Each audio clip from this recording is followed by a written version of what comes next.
that they can be able to realize their full potential. The report themed migration, displacement and education, building bridges and not walls, shows that the number of migrant and refugee school-aged children around the world has grown by 26% since the year 2000. While presenting the main findings of the report, Anna Christina, senior policy analyst from South Sudan, outlined the effect of migration on the education systems. Migration and displacement can have both positive and negative effects on education systems. Internal migration leads millions of children of migrant parents to be left behind. More than 1 in 3 children were left behind, for example, in rural China in 2015. Urbanization and related demographic changes lead to large school consolidation in many middle-income countries. For example, half of rural schools closed in China and the Russian Federation in 10 to 15 years. They also lead to growing slums, where education provision is often scarce. So that they can be able to realize their full potential.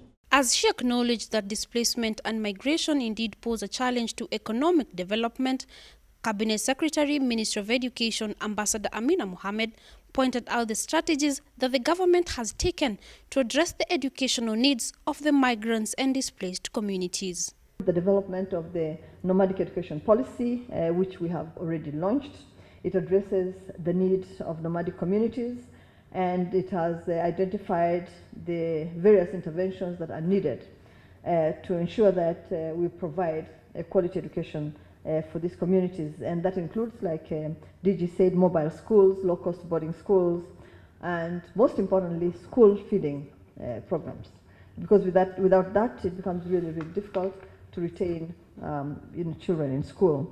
We've also developed an education sector policy on disaster management, and that too we have launched, and that talks to the point that the Honourable Minister made on climate change and disaster management.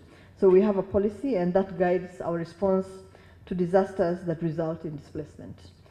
We have established a functional working group on education in emergencies. The development of the education sector policy on peace education is ongoing. There's capacity development of education officers on peace education, because I think that's really critical. And then, of course, what the report spoke to, the psychosocial intervention. Teachers, to untrained teachers, to access. While appreciating the report findings, the CS noted that the recommendations of the report will go a long way in the attainment of the Sustainable Development Goals on education. And so I think it's an apt title for a report that will promote the provision of quality education to displaced and migrant communities, as well as advance the Sustainable Development Goal on education, SDG 4 and its 10 targets, as well as other related education targets in the SDG agenda, and we know that there are many. Our children, especially from the refugee community. She further urged all key players to continue engaging as well as maintain the partnerships, all in an effort to see all children get quality and affordable education despite their status. While these efforts are bearing fruit, ladies and gentlemen, there is need for all of us to remain engaged in order to build on the gains that we are making. We must sustain and forge even stronger collaborations and partnerships between states and non-state actors. Our ministry is keen to work with all partners and is ready, where appropriate, to coordinate the activities of various actors in order to optimize educational outcomes. Organized in partnership with UNHCR. While acknowledging that migration has been experienced since time immemorial, Deng Deng, who spoke on behalf of the Minister for Education in the northern Bahr el Ghazal state in South Sudan, pointed out the need for the continent to invest in education as it is an enabler of economic development and prosperity.